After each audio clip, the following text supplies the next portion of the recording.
Okay. Before I did Killing Them Softly, when I was 22, HBO gave me the biggest opportunity of my life at that time. They gave me a half-hour special, but this shit was not like a special, you know what I mean? It was like, it was generic. It didn't even have a title. It was just Dave Chappelle. And I shot it in San Francisco at a place called Broadway Studios, which is on the second floor of a building. And beneath Broadway Studios is a nightclub. And the special was only supposed to be 30 minutes. And I got ready, I practiced, I did all the shit I was supposed to do. And the night that I taped, 20 minutes into my 30-minute set, I'll never forget this, music started blasting from the nightclub underneath. You could hear it real loud, and it fucked my whole show up, and I was devastated. I was a young man. I really believed in what I was doing, and I thought that my dream had been killed. So when I got off stage, I ran down the steps to the alley behind Broadway Studios and where the control trucks are parked, and I kicked that motherfucking door open, and I started yelling at all the producers. I was nobody in show business, just a guy that believed in myself. I said, man, guess you fucked everything up. That fucking music, what the fuck were you thinking? And there was a guy who was a big-time producer, I ain't saying no names, and he stood up and he said, hey, kid, sit the fuck down. He said, we didn't ruin anything. He said, we made a deal with that nightclub to not play music, and they didn't honor the deal. And I said, who didn't honor the deal? And he pointed to a guy. I'll never forget it. It was an old white man sitting in the Ford Taurus by himself. And he said, that guy right there. And I didn't waste no time or ask no questions. I went to that Ford Taurus and I beat on that window and I said, open the door, motherfucker, I want to talk to you. And that old man looked at me for 1 second and wisely drove the fuck off. And left me in the alley cussing at anybody who would listen. And 2 minutes later, literally 120 seconds later, couldn't have been any more than that, the doors of the kitchen in the alley of that nightclub underneath Broadway Studios flung open. And that old man was standing there, that same old man with reinforcements. He had 2 big goons with him, and he looked at me, and he was calm as a cucumber. He said, you, come here. I want to talk to you. I didn't know anything about the streets at this age. But I found out later in my life that these men were Russian mobsters. And I don't know what you guys know about the Russian mob, but these are the niggas that killed Denzel in Training Day.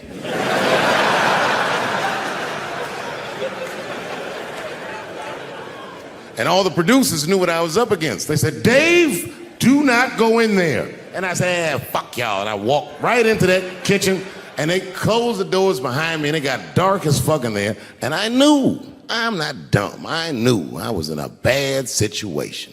But you have to understand, I believed in what I was doing, and I didn't give a fuck. Just kept cussing at these motherfuckers, telling them how they ruined my life. And that old man couldn't believe that I was talking all this shit. And as soon as I took a breath, he stopped me gently. He said, hey, kid, listen. Your friends lied to you. He said, we made a deal, but your friends never paid me. And when he said that, I realized I was locked in a kitchen.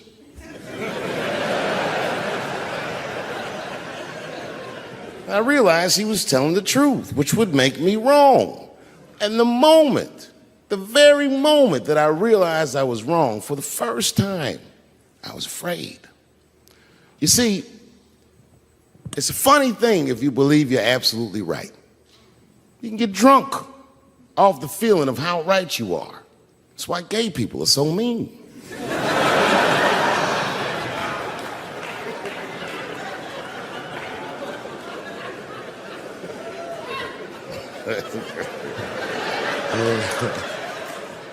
But I didn't buckle. You guys would have been very proud of me. I was scared, but I didn't buckle. I said, well then, sir, I owe you an apology. But I believe that no matter what reason that music was playing, it ruined my life. And that old man looked at me with sympathy in his eyes. And he walked over to me and he gently placed his hand on my cheek, which I gotta tell you, is a very emasculating thing to do. I was standing there looking at this nigga's hand on my cheek like,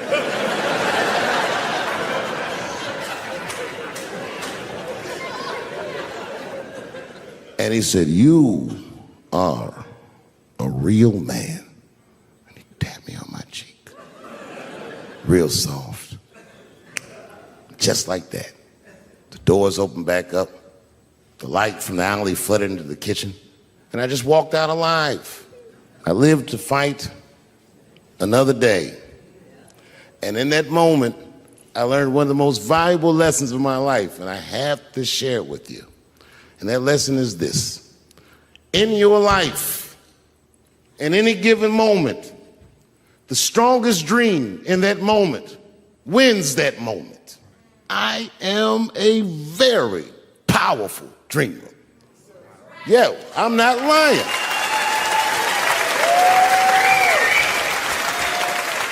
I dreamed tonight, this very night, as a 14-year-old boy, and I am living it as a 50-year-old man. My dreams are very strong. Today, I walked all around Washington. I used to be poor in this city, and all day people just said, hey, Dave, like they knew me personally, and I felt like I knew them. And I say to myself, my God, Dave, what a powerful dream. But then sometimes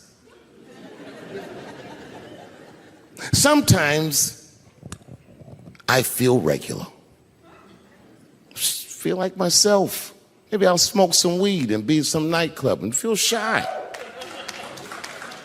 But I'll look across the nightclub and I'll see some guy that no one's ever heard of. But this nigga worked all week and got bottle service. And his bitches bringing Moet with sparklers to him. I picture in my mind he's Persian. He's doing some kind of weird Persian dance. And he got 6 bitches at his table because he got so much liquor, and they all call him saying, "Go Cena, go Cena." And I'll be looking across the room like, oh my God, I'm in that guy's dream. I can hear him telling his friends, hey, how was the club last night? Man, that shit was fantastic. I had bottle service. I seen Dave Chappelle across the club looking at me like, ooh, who is that? And that's the trick to life. You have to be wise enough to know when you were living in your dream. And you have to be humble enough to accept when you're in someone else's. That's why I don't judge between Will Smith and Chris Rock. Because you guys look at them as big ideas, but I look at them as fellow dreamers. I can't judge between them because I see myself in both of them. I am Will Smith. I am the man that cannot take it anymore and will slap the shit out of the next person that says a crossword to me or somebody that I love. And I am Chris Rock. I am the man that can get slapped in front of the whole world and keep my composure so I don't fuck anything up. That is what men do. Men make boundaries. Men enforce boundaries, and men test boundaries. And no man tests more boundaries than a trans man.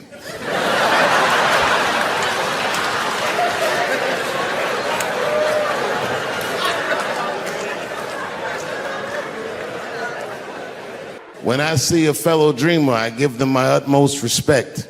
Even if I don't understand what their dream is, I know a dreamer when I see one. And I've met many powerful dreamers in my life. None more powerful than a man who calls himself Little Nas X.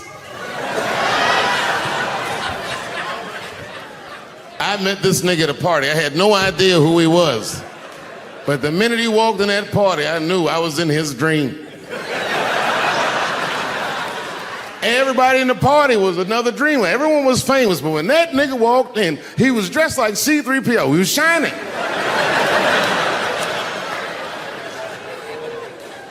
And everyone was like, oh my God, there he is. That's Lil Nas X. I didn't know who he was. And for some reason, out of all them dreamers, he walked right up to me. And he said, I tried to get you in my video. I didn't know what the fuck he was talking about. I said, what? I said, what? What video?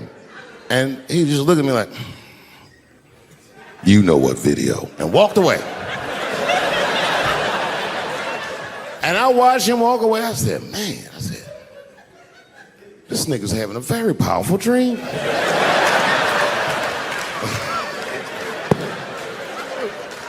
You know what it reminded me of? It reminded me of when we was in grade school. Remember in grade school, the teacher would ask everybody what they want to be? Timmy, what do you want to be when you grow up?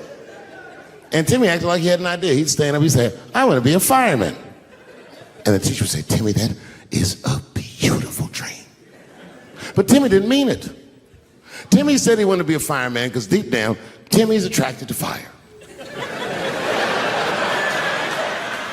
And by the time he's 14 years old, this nigga's a full-blown pyromaniac, playing with kerosene and matches like a goddamn expert. And then one night he goes downtown with his buddies, fucking around with fire, and burns a warehouse down. And he doesn't know it, but there's 13 migrant workers from El Salvador, and they're in that motherfucker. They get trapped, and then they die in the fire. Isn't that a tragedy? It was an accident. He's only 14 years old, but he's black. So they try him as an adult. And Timmy ends up spending the rest of his life in jail. Dream deferred. Burp, burp.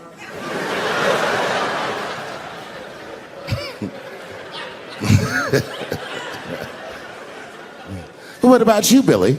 Billy, what do you want to be when you grow up? And Billy stands up and he says, I want to be president of the United States. And the teacher says, oh my God, Billy, that is a wonderful dream. And Billy means that shit. Billy does everything right. That motherfucker gets his grades up. He joins student government. He even does extracurricular activities like show choir just to make his resume look good. He's on track to be president, but junior year he wipes. When he's 16, he gets his girlfriend pregnant and has to drop out of high school to make ends meet. But lucky for him, the local Walmart's hiring.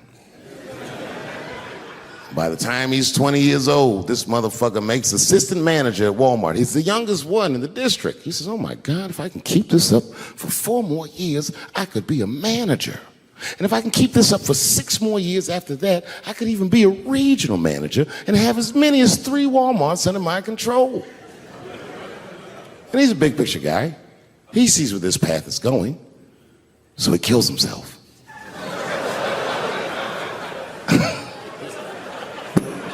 Burp, burp.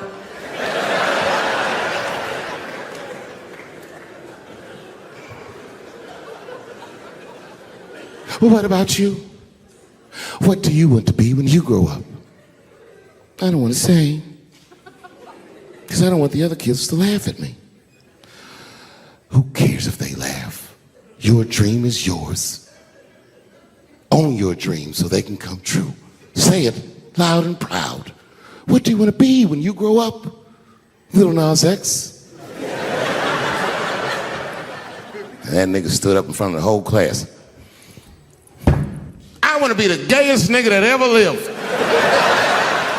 I want to do a music video and slide down a stripper pole all the way to the depths of hell and suck the devil's dick at 10 o'clock on BET while all the kids are awake and can see me.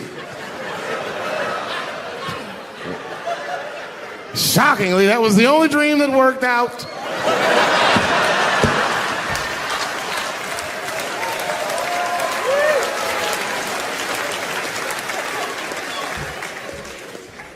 That's why I'm here tonight in the city where I built the dreams that I live.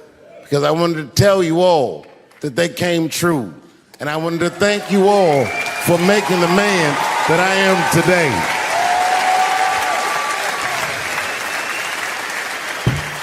Yes, I am living a very powerful dream. Every time I come to this city and I stand in front of you, I realize that, my God, man, this is not my dream at all. It's yours. And I am honored to be in it. Thank you very much, Washington, D.C. I'll see you next time. Listen, you know, when I was growing up, I was probably about 8 years old. And at the time, we were living in Silver Spring. Yeah. Yes. Common misconception about me in D.C. A lot of people think I'm from the hood. That's not true. But I never bothered to correct anybody because I wanted the streets to embrace me. As a matter of fact, I kept it up as a ruse. Like sometimes I'll hang out with rappers like Nas and them, and these motherfuckers will start talking about the projects. Yo, it was wild in the PJs, yo. And I'll be like, word, nigga, word. But I don't know. I have no idea. My parents did just well enough so that I could grow up poor around white people.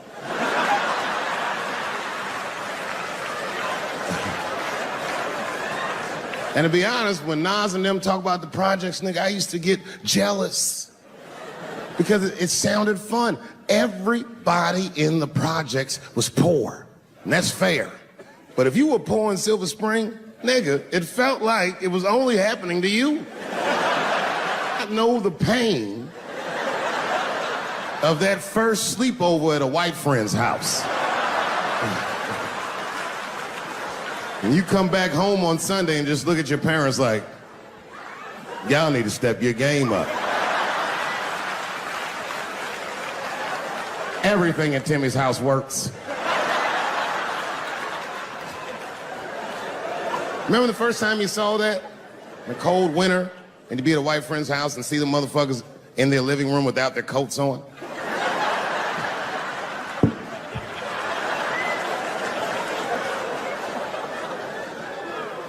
Timmy was one of my first white friends, like, in my life, man. He was a good dude, too. He moved to Silver Spring from Utah, of all places. I guess his family was affiliated with that Mormon church they got down there, and me and him used to hang out. And one day I was at his house, we were just hanging out, and Timmy says, Dave, why don't you stay for dinner tonight? I said, oh, man, I'd love to, but I can't. If I'm not home before dark, my mother will kill me. That was a lie. My mother had several jobs. I hadn't seen her in like 3 or 4 days. At that point in my life, it was my experience that white dinner wasn't delicious.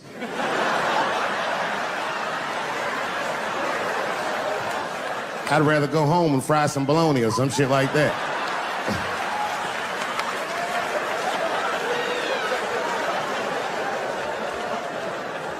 But then old Timmy threw me a curveball I wasn't expecting. He said, oh, it's too bad you can't stay, Dave, because Mom made stovetop stuffing. I said, what the fuck, stovetop? Well, hold on, nigga, let me make some phone calls real quick. I had seen that commercial so many times, I had dreamt of getting my hands on some of that stovetop stuffing. And finally, I met a motherfucker that actually had a box of stovetop in the house. I couldn't miss this opportunity, so I pretended to call my mother. And then I came back and I said, Timmy, you're not gonna believe this great news. Mom said I can stay. And he said, fantastic. He said, why don't you come with me and we'll help set the table and then we can say the blessing. I had no interest in setting this motherfucker's table or saying these crazy ass Mormon prayers. I just wanted that goddamn stuffing. My hands first. My plan was simple. Wash my hands slowly, and by the time I'm done, the table will be set, the blessing will be said, and all that there will be left to do is eat. Went to the bathroom. I washed my hands very slowly. I must have been in there for about 10 minutes. And suddenly, one of his mothers came to the door.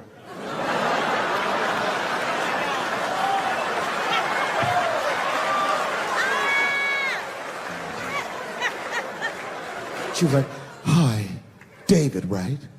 I said, yes, ma'am. She said, Timmy tells me that you're planning on staying for dinner. I said, I hope that's not a problem, ma'am. She says, no, it's no problem. In fact, we'd love to have you. It's just that we weren't expecting company. And I'm afraid there's not enough stovetop stuffing for everybody. So I kicked her in the pussy. Bam! Ladies and gentlemen, I told you I'm dope, nigga. I told you what I was gonna say and you still didn't see it coming. And that's why I make the big bucks.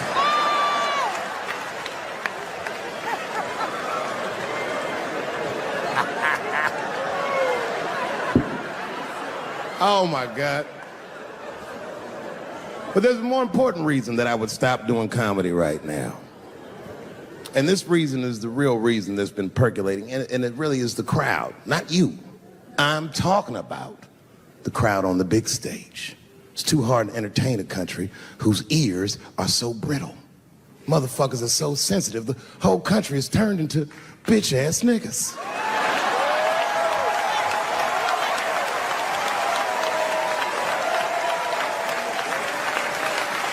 Everything you say upsets somebody. You know, I can remember when it all started. It was when I was doing Chappelle Show. When I was doing Chappelle Show, I used to do the show, and then on the weekends I do like concerts and shit like that. So I'm doing a concert, and there was a couple in the front row, beautiful couple. The wife was obviously Asian. You could see it in her face.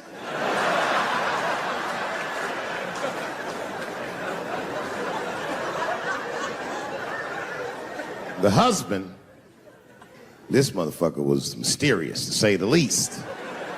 Couldn't quite pinpoint where he was from. Caramel-colored fella, very nice hair, but he could have been from anywhere. Bangladesh, Mexico. I can't guess with a nigga like this. All I knew for sure about this guy is that his wife was a bitch. I could see that in her face, too. No, he was laughing and having a good time, and she was scowling at me at a goddamn comedy show. I couldn't figure it out. And then I realized at some point that she was pregnant, and I was smoking on stage. I said, oh my God, that's probably why she's mad. So I started to put my cigarette out, but then she hit me with one of them fake non-smoker calls. So I just kept smoking. I thought to myself, bitch, that babe will be fine, relax. And I tried to break the tension. I just asked her, that's all I said. I go, hey, where are you guys from anyway? And I could tell that she was on to me. She goes, very condescendingly, she says, I'm from California. If you're asking my ethnicity, I am Chinese. He was like, I'm Mexican, bro. I said, well, I'm sorry if I offended you by asking, but you're a very beautiful couple. And miss, there's no question that you're gonna give birth to the hardest working baby this world has ever seen.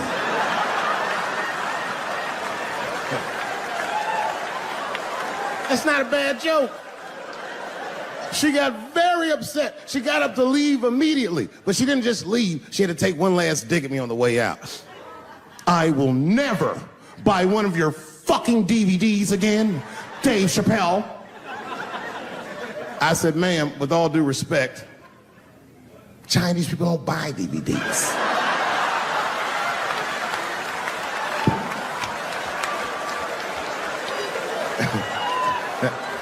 And the crowd went crazy. We were all laughing, having a good time. I didn't even think anything of it. And then just 3 days later, this lady sends a fucking letter to my promoter telling him not to book me for shows anymore because I was, quote, racist, and I'm quoting her, insensitive to the nature of my interracial marriage. I was like, word, bitch, I was.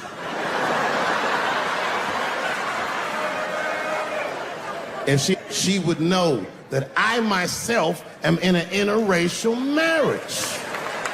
That's right. In fact, my wife is Asian too.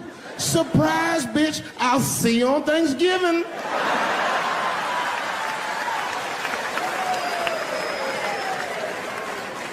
But my wife's not Chinese. She's Filipino. That's right, that's right. And our kids are Puerto Rican somehow, so there you go. But I don't give a fuck about interracial marriage. In fact, you know what? My mother is half white. A lot of people don't know that. Well, all right, you were a little too excited, but okay. A lot of people don't believe me when I say that, but it's true. You can't tell looking at me, but if I grew my hair out, You would think you was at a fucking Cat Williams concert. My shit is beautiful. Oh. Thank you. Thank you very much.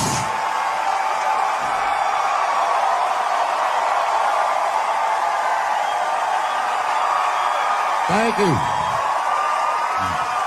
What's going on? Good to see everybody out here tonight. Thank you. Hey, have a seat. Everybody be comfortable and relax. Oh my gosh, good to be back in Austin, Texas. It's good to know that plaid is back in. Most of the dudes I meet around these parts are dressed like a dyke in New York, so I'm glad to see that.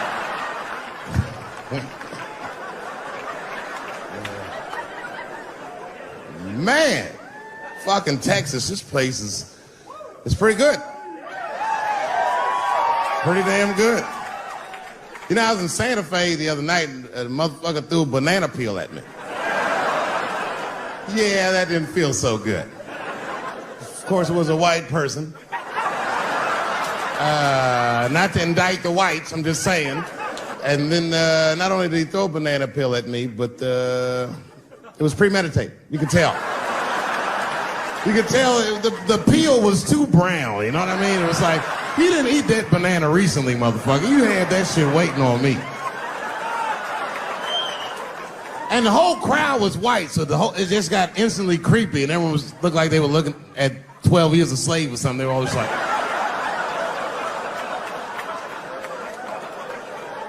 Who the fuck does that? And then they arrested the guy, which was... I said, someone's gonna fuck you in the butt in the holding cell. You know that, right? Can't just be throwing banana peels at Dave Chappelle. They're not gonna let you get away with this.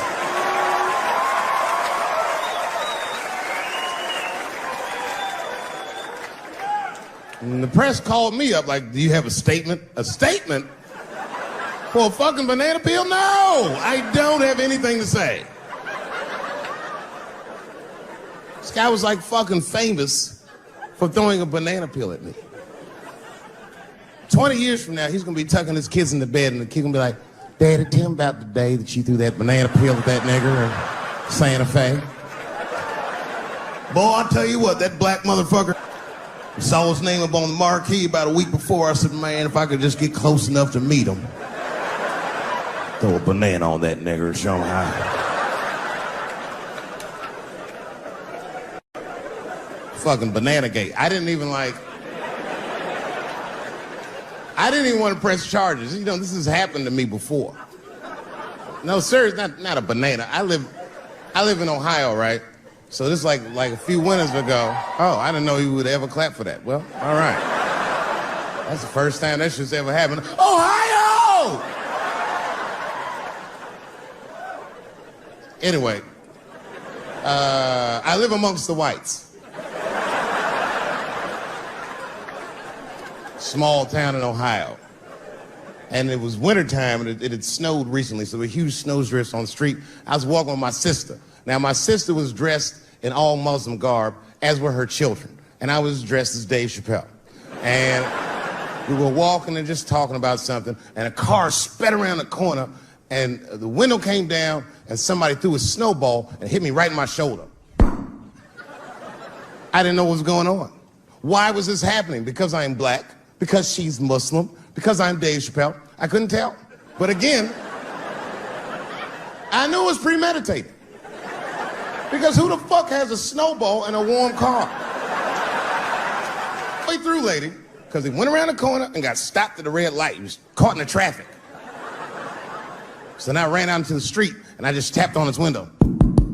Hey, my man, can I just talk to you guys for a second? Come on out for a second. I just want to talk to you. There's 4 young white dudes in the car. They were like, just chill, bro. I said, relax.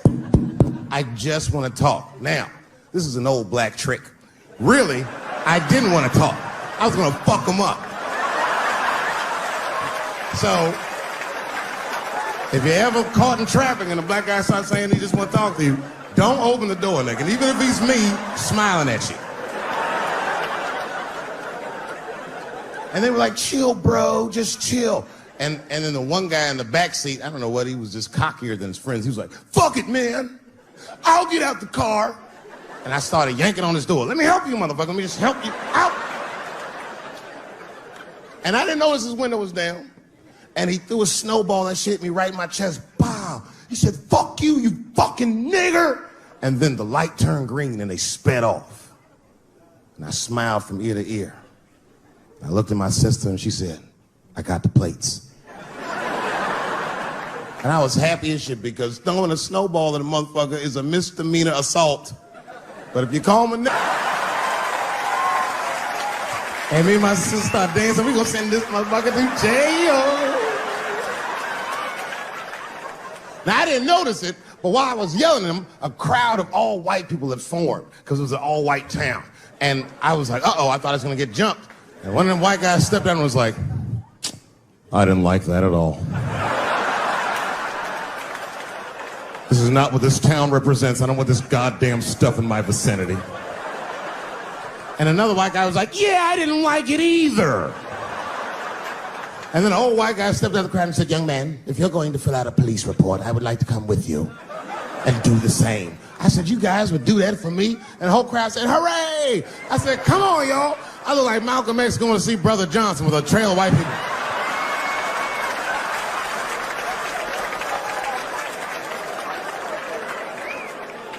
Unreal. An hour later, we was all just sitting in the police station, and the police came in and like, well, Mr. Chappelle, 16 identical police reports. We ran the tags, 2 young men that had their mother's car.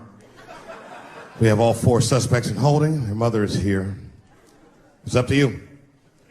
Whatever you want to do. If you want to press charges, we'll move forward. Sorry about that, officer. I'm a little flustered. I've never been in a position where I could decide the fate of white children before, but it's weighing heavy on me, sir.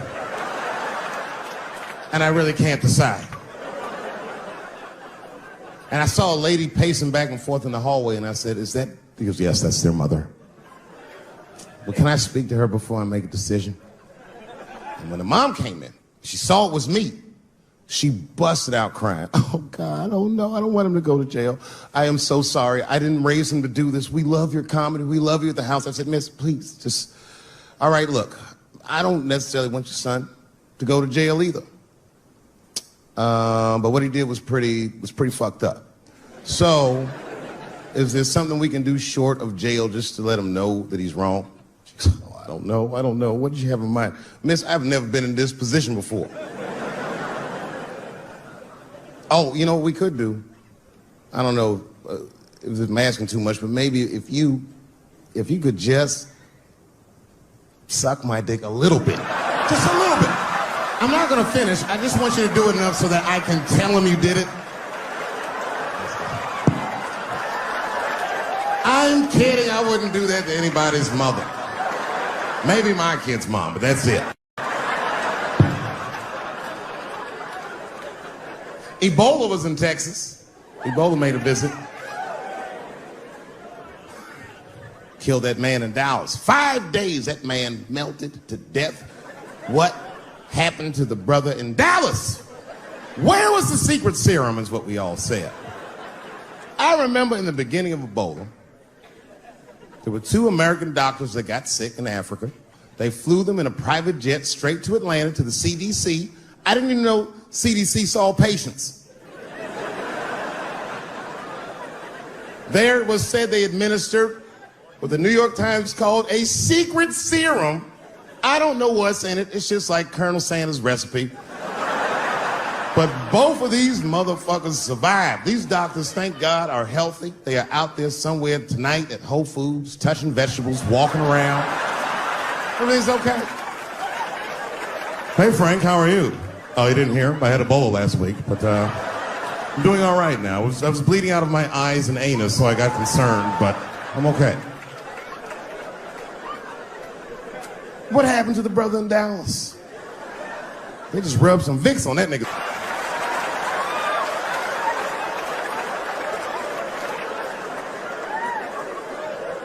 I knew he wasn't gonna make it. I already knew. Sad. I saw in the New York Times, they said Ebola is the new AIDS. Whew. Isn't that something? Here I am thinking that old AIDS was working just fine. And they already have a new AIDS out. Isn't that amazing how they do that? Isn't it weird how there's a disease that just starts in 1980 and it doesn't kill anybody but niggas, fags, and junkies? Isn't that a fucking amazing coincidence that this disease hates everybody that old white people hate?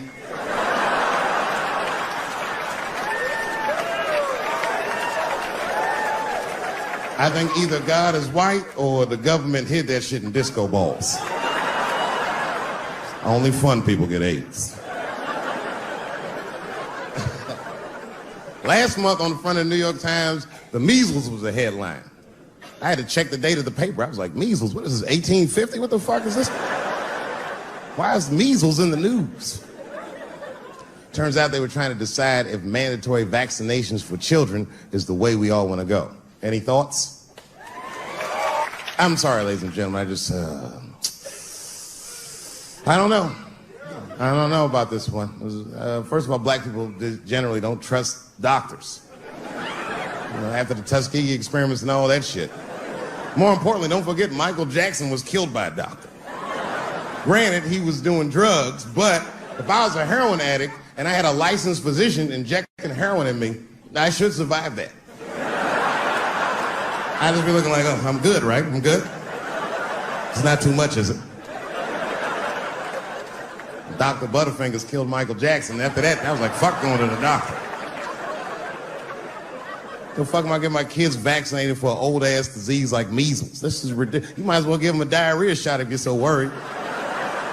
Diarrhea has a bigger body count than the measles do. You know, diarrhea is funny today, but 100 years ago, if your ass had diarrhea, you were a goner. There was like a 0 chance of survival. You get that first squirt, uh-oh. Better start getting my affairs in order. But I don't have much time. It's diarrhea. It's very serious. You just watch your buddy slowly die in a pool of his own shit. I give up diarrhea. Nowadays, your buddy just be like, oh, well, you got diarrhea? Just eat a banana, nigga, drink some water, let's get to the club. Still make last call. Tough time for the blacks.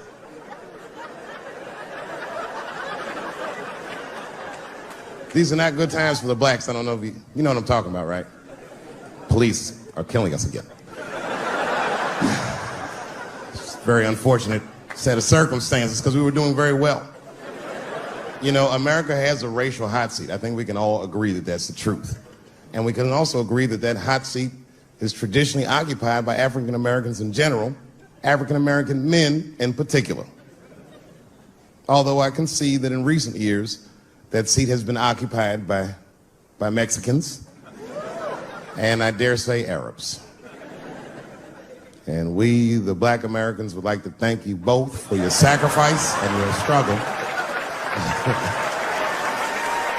We needed a break. We needed a goddamn break. We all go through something, but at least I can leave my backpack someplace. If you Arab and forget your backpack, you got about 20 minutes before they send that robot to blow your shit up. Fuhad. Now ISIS is #1 on the terrorist charts. And ISIS is fucking scary. Because if ISIS catches you, they're going to cut your head off. That's what they do. I've seen them do it on YouTube. It was fucking awful. He looked right in the camera and say, Obama, I am back. I saw that shit. I said, oh my God. Don't like.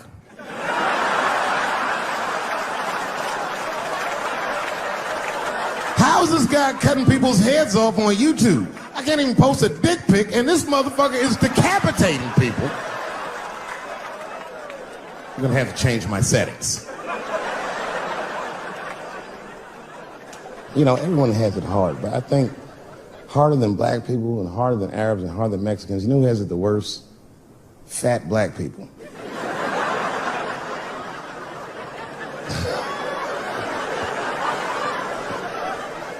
It's hard for white people to understand, but that's what I'm saying is very true.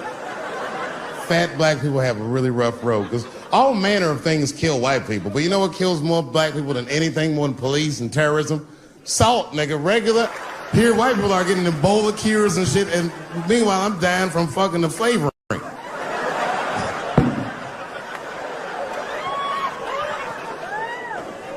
Look, honestly, I'll stop talking about it. Let me say this, though.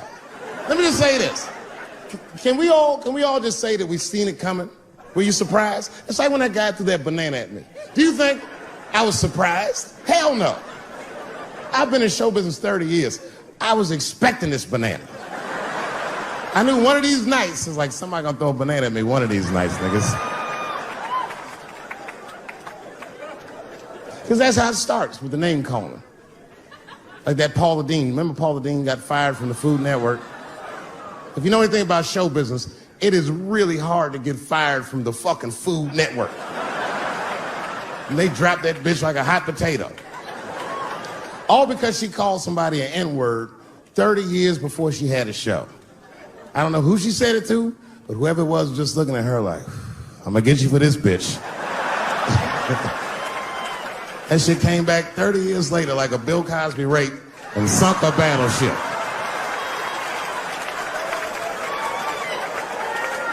And every black person was mad, but we weren't like that mad. I was just like, well, how's this bitch gonna call me a nigga when she taught me how to fry chicken? That's not fair.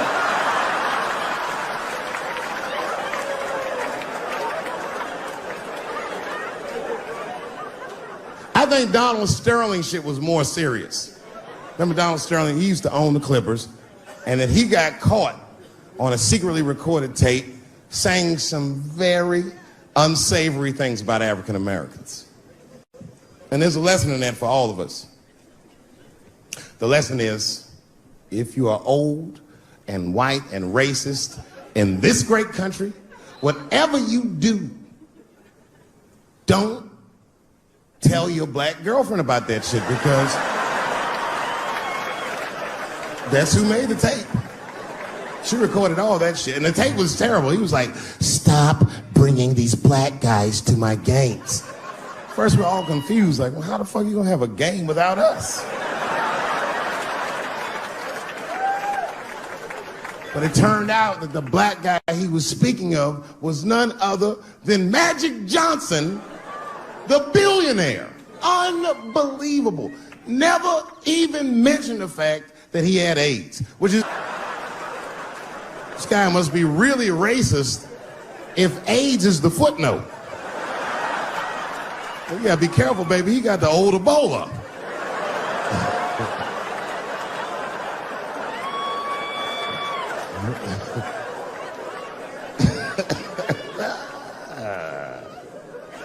You can say what you want about that girl, but I'm gonna tell you right now, she is a goddamned hero. Because you might have thought these things were happening before, but now you can see it all in front of you without a shadow of a doubt. That shit actually went down. She sucked that old guy's dick. She really took one for the team on that one. It's really gross. This dick is like 80 years old. It's like tasting history. Like 5 wars on it, civil rights movement, Great Depression. This guy's been fucking from 40 years before Bill Cosby's first rape. This is a very old man. It's a very old penis.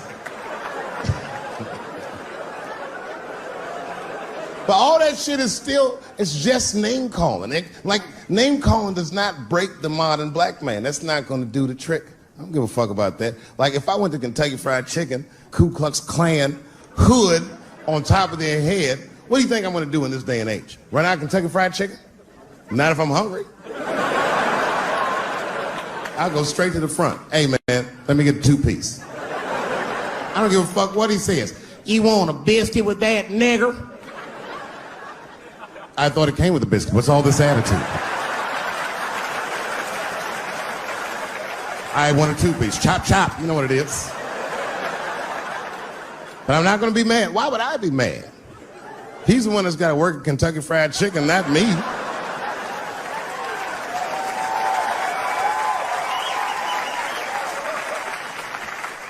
Well, how about this? What if I lived in Austin and I had a white girlfriend? It's possible in Austin. As a matter of fact, some people say it's necessary, but that's not the point.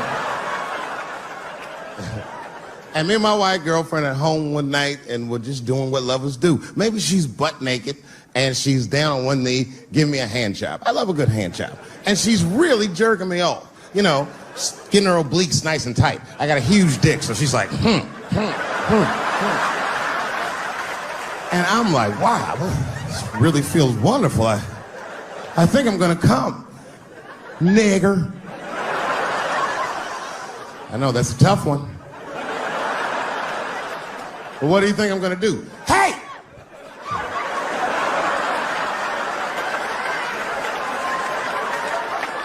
That's no time for integrity, ladies and gentlemen. I'm busting that nut in her face. I'll sort through the ethics later. But I'm what they call a man of his word. If I say I'm coming, oh, I'm coming. I don't give a fuck what happens. God forbid somebody could shoot me. If I say I'm coming, it's still like, oh.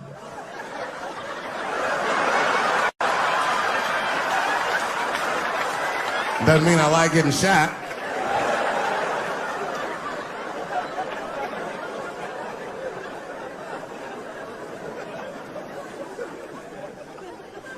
Boy. Yeah, tough time for the blacks. I'm not gonna say nothing about the police. I'll leave that for Chris Rock.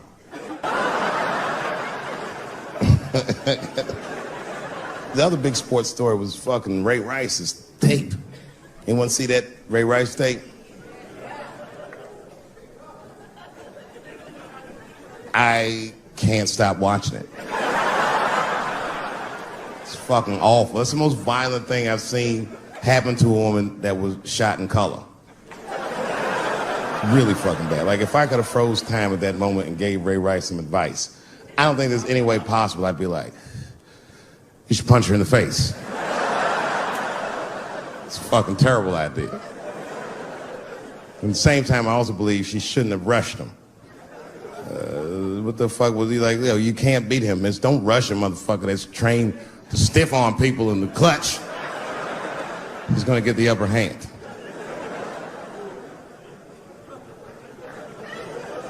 The only reason I bring him up is because, you know, he's about to play football again.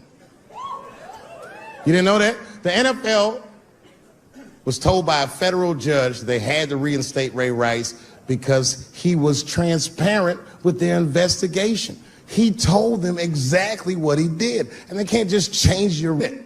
That's like if I'm hanging out with my buddies and I'm like, hey guys, guess what I did last night? I fucked this big fat girl I met at the club. And they're all like, oh shit, Dave, that's crazy. And then they see a tape of me doing it, and they're like, we can't hang out with you anymore, Dave. That's not what this crew is all about. I'll be like, what? I told y'all what I did. What's really fucked up is the tape was made before they were married. Isn't that weird?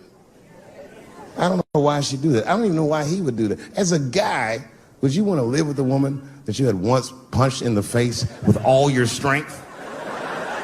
That's some very bold color purple type shit. Sealy, come out here and shave me.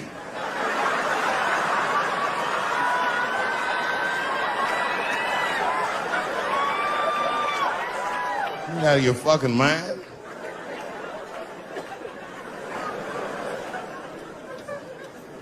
I had to ask an older friend of mine just to get some perspective. This older black dude. Actually, the fairest person I've ever met.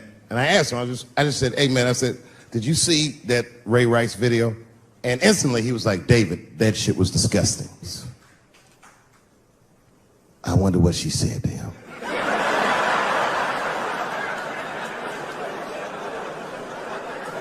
I don't think that matters. I think the idea is you're not supposed to punch her in the face. My wife says terrible shit to me. My wife once called me a pussy in front of dinner guests. I know, I started to get mad, but then I was like, fuck it, she's probably right. I am a pussy, I admit it. I'm soft and warm and persuasive, like a real pussy. Right. And then I told her, I said, and if you don't take care of me properly, I might stink like your pussy. Oh, we fight dirty at the Chappelle household. It's not a big deal. No. If you want to get to the bottom of a matter of the heart, what you're supposed to do is ask a woman. Now, actually, there's two women that I know. They're both college professors in this little area I live in. And I meet them twice a week at Starbucks for coffee. Talk about important shit. And I asked the girls, who's Ray Rice? After he punched her in the face with all his strength. And one of my girlfriends said, David, you need to wake the fuck up. She's staying for the money. Well, now, wait a minute, because my other girlfriend was like, I disagree. I think that she actually loves him. And I said, wait a minute, ladies, you know what? I think that you're both right. And what I was doing when I said that was preserving the possibility of a threesome with these bitches. I've been chipping away at this pussy one cup of coffee at a time for like 4 years. I was gonna throw all that hard work away over some Ray Rice shit. I don't care that much.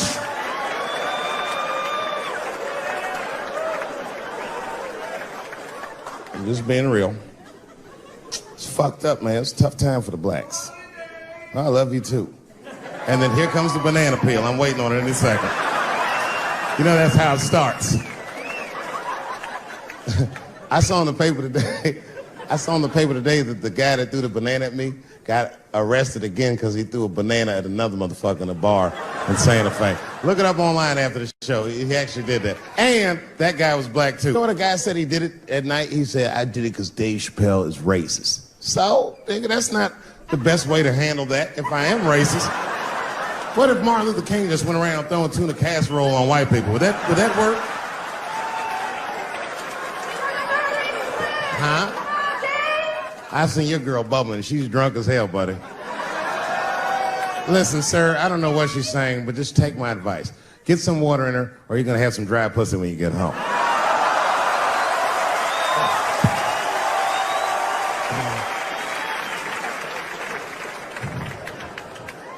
His dick's gonna be shaped the fuck up tomorrow. Santa Maria. Who got a cigarette in here? Anyone got a cigarette I can borrow?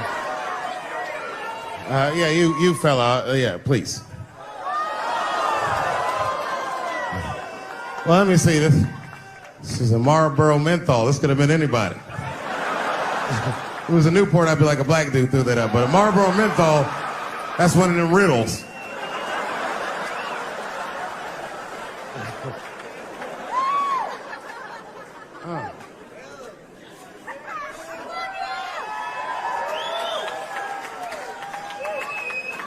Is the word pussy offensive? All right, just checking. I asked that crowd when we was in Denver, I said, is the word people? One was a woman in the front, she's older than me, maybe around my age, definitely a feminist. You know what I mean? Short haircut, plaid shirt, you know what I'm saying? And she didn't say it offended her. What she said is she said, I'm uncomfortable with that word. And I was like, really? You? And then before I could ask her why, there was one other guy, he was in the balcony. Now, I don't think he was saying this to me, but he said this. Everybody heard him say it. He goes, it's delicious.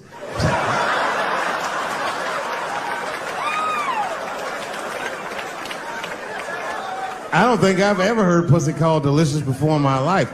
Now, this is not to say that it's bad, but it's definitely an acquired taste. I don't think any of us tasted pussy our first time like, hey, it's good. It needs something.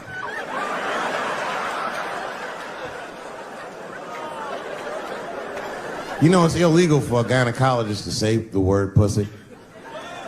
They can only say vagina, or they can name individual parts medically, but they can never say shorthand, even if the gynecologist is a woman. I feel like if it was a woman...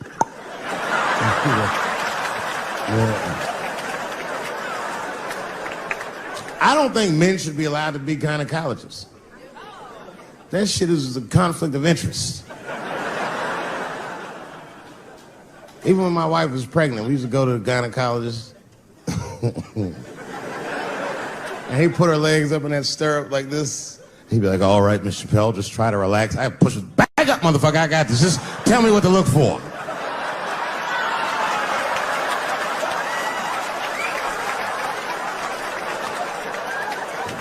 One of those home-style checkups.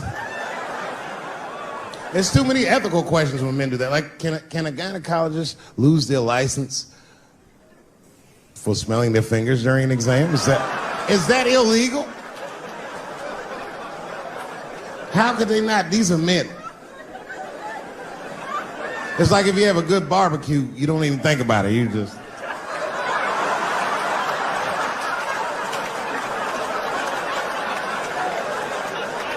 The word pussy is only offensive if you're older. People my age and younger, I don't think we dance to that shit. That song come on the radio, say, I beat the pussy up. That's not a song. It's like nothing like a love song. There's no tracks of his tears, no midnight trains to Georgia. This man simply beats the pussy up. Unbelievable. You don't even know if he's having sex with these women. They might just pull their pants down. He'd be like, "Bow, G-Unit."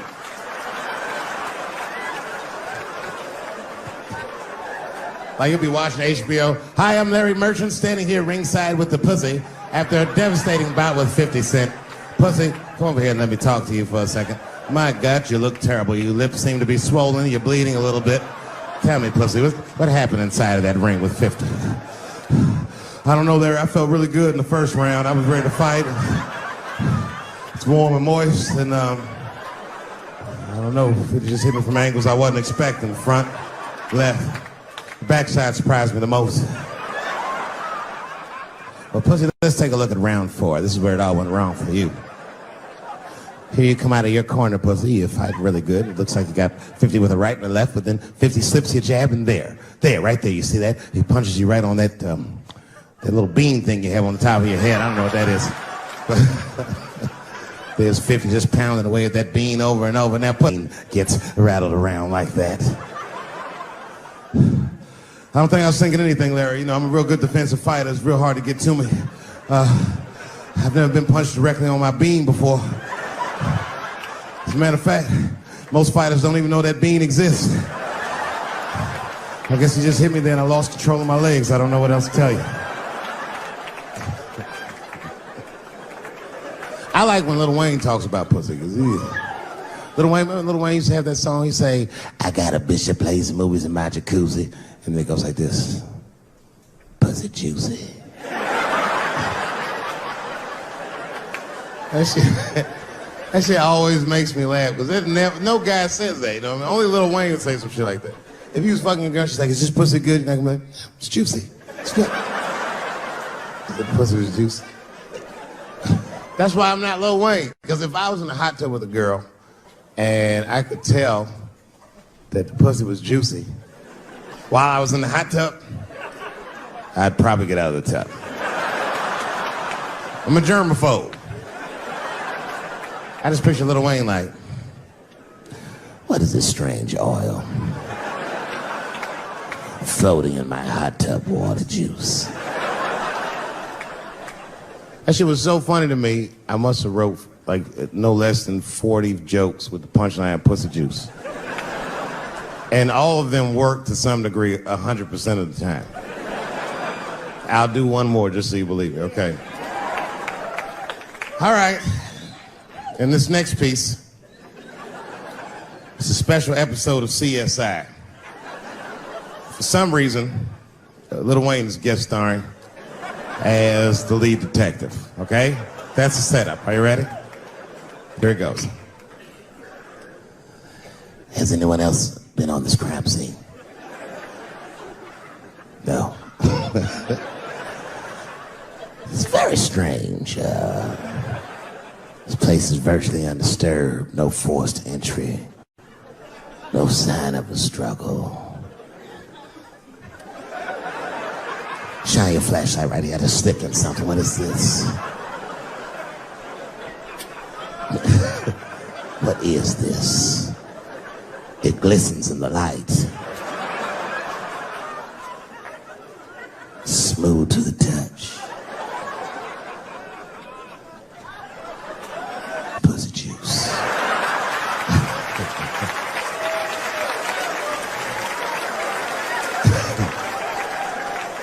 She must have been sitting Indian style. 39 more where that came from.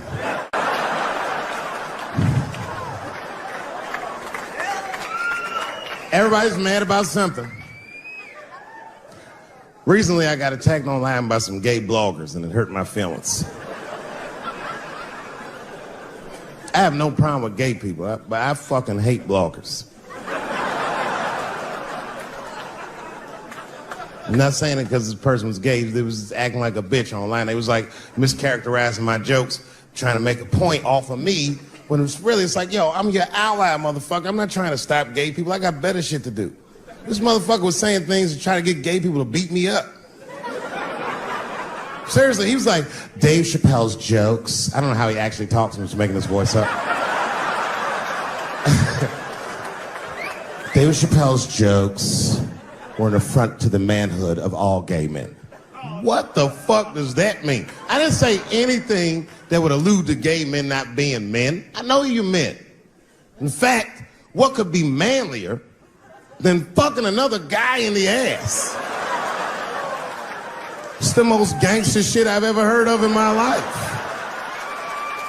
I told you I'm not cut out for that. I'm a pussy. You know what I said? That's all I said. First of all, I'll tell you right now what I said. And I will tell you that this was not a joke. It's a true story. And I just happened to tell it. All right, what happened was I went to a gallery party, all right? I don't know who in here has ever been rich before, but these are very nice parties. You know, wine and cheese and baller conversation. And there was a few eccentric types, one of which was a very wealthy man that happened to be wearing a dress. I don't know what you call him, man. This is a tranny or a drag queen, perhaps. Whatever it was definitely a man.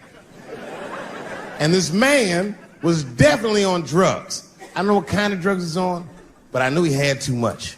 He didn't look good. It's like this, he's like, he looked sick. And all his friends were standing around him, concerned, trying to revive him. I don't know whether it looked like some kind of gay CPR. There was fanning and shit.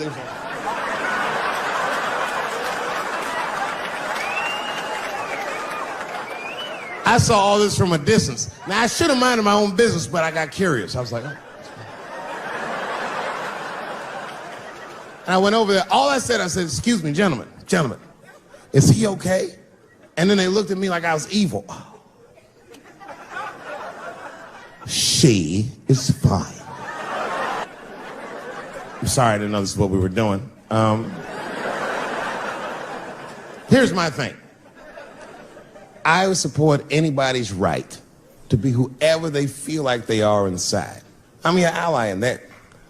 However, my question is, to what degree do I have to participate in your self-image? Is it fair that I have to change my whole pronoun game up for this motherfucker? That doesn't make sense.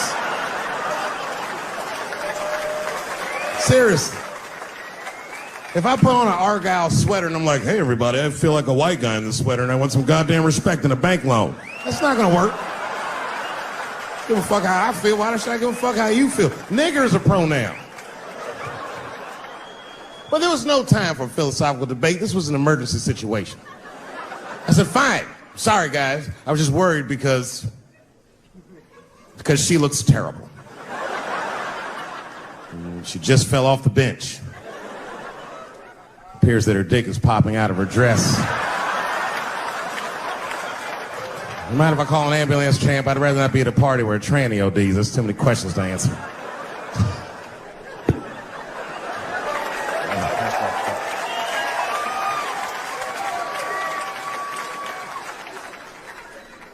Okay, I've been through this before. I had a friend from high school. Now, in high school, this guy was a thug, right? He was a fucking dope boy. He did it all. He's a wild dude. People used to be very scared of him. And then after high school, word on the street was he'd come out the closet.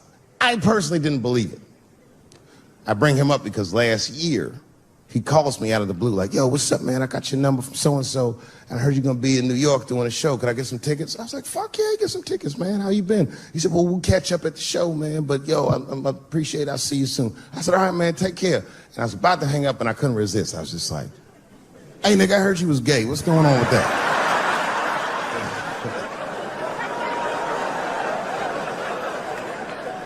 And I wish I didn't ask, because he sounded like he was dying to talk about that shit.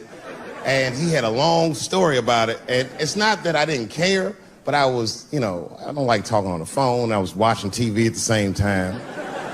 So I just wasn't really paying attention like I should. But I was trying to sound supportive, but I didn't really know what to say. So I just like mumbling shit throughout this conversation. I just be like, nigga, you gay, man. You just gay. This went on for a while, and then finally I had to say something like definitive to get him off the phone. And I was like, hey, man, you know what? Don't let people get you down, all right? And the next time someone tries to make you feel bad about yourself, just remember, everybody fucks funny to somebody.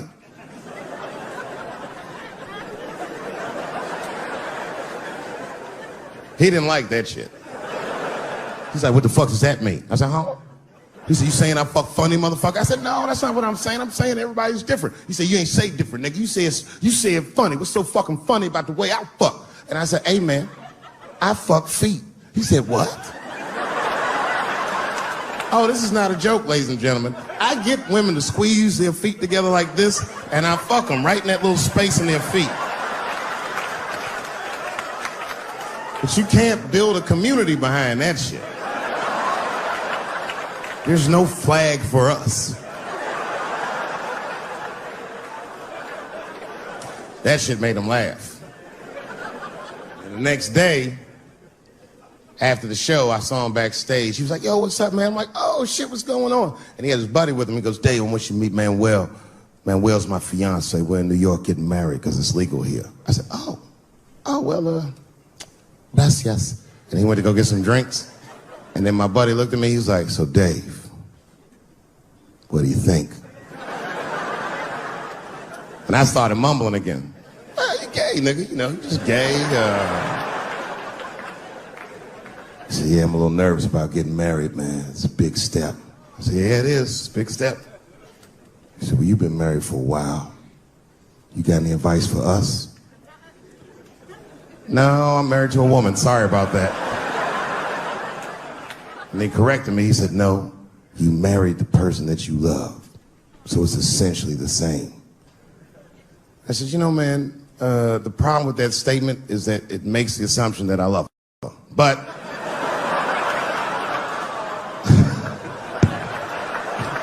you guys lighten the fuck up. Of course I love my wife. She laughs at this shit. As a matter of fact, she eats and spends this shit.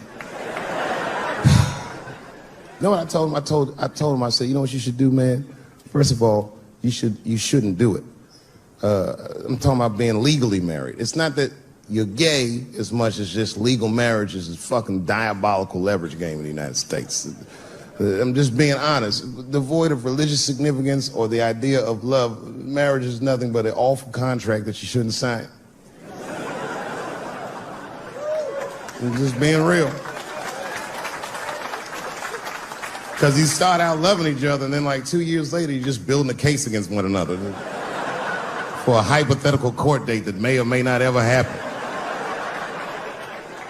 You throw being gay on top of that, that shit is explosive. Like I said, Ray Rice shit. Okay, right after Ray Rice went through all that shit, I was at a party and I met this kid, Michael Sams. You know Michael Sams? Very nice guy. He's the first openly gay NFL player. And Mike's a very nice guy, very brave guy. But when I met him, I couldn't help but thinking, his wife up in the elevator. Is that domestic violence, or is that just two niggas working shit out in the elevator? You know what I mean?